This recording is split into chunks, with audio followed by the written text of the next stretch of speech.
Greetings and welcome to our series of weekly devotionals. We've reached the midweek portion of our devotionals, taking a look at a passage in the book of Acts, chapter 8. When we look at the Protestant Reformation, we who are Reformed Christians, and in the United Church of Christ, we are Reformed Christians, we look at the Protestant Reformation as one of the sort of landmark events of our denomination, of our faith, that moment when Martin Luther in the year 1517 nailed his 95 Theses to the door of the Wittenberg Church and began what would become the Protestant Reformation. And in the fall every year, we celebrate on the church calendar Reformation Day, remembering that historic event that is so important to our faith, to our denomination.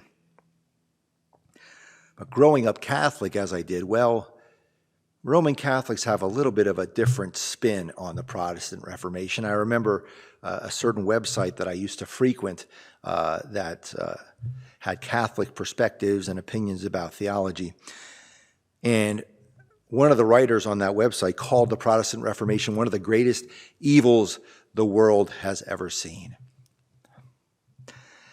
You know, I think when it comes to theological thinking, probably in our world as a whole, but certainly in theology as well, we so often succumb to this sort of dualistic black and white thinking. Something is either good or bad, right or wrong. And we kind of miss out on the nuances that often occur in life.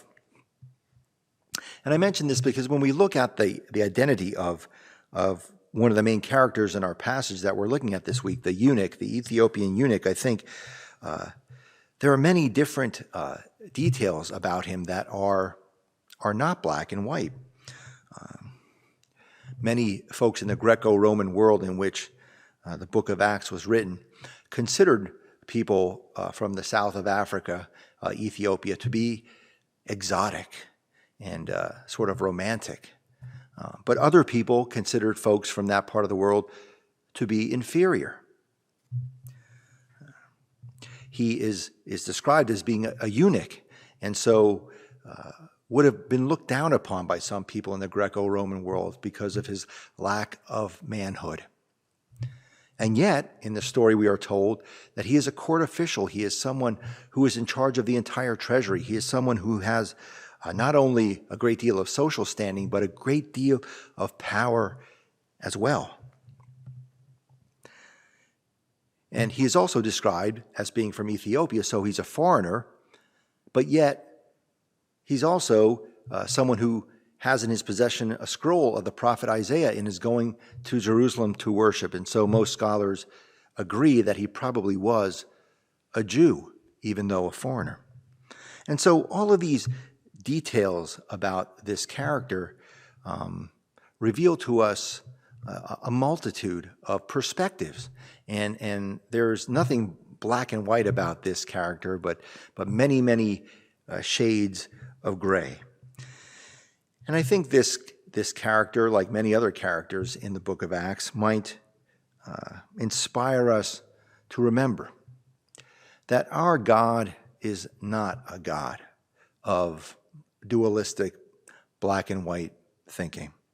But as one scholar says about this passage, it reveals that our God is a God of surprise and subversion and expanse.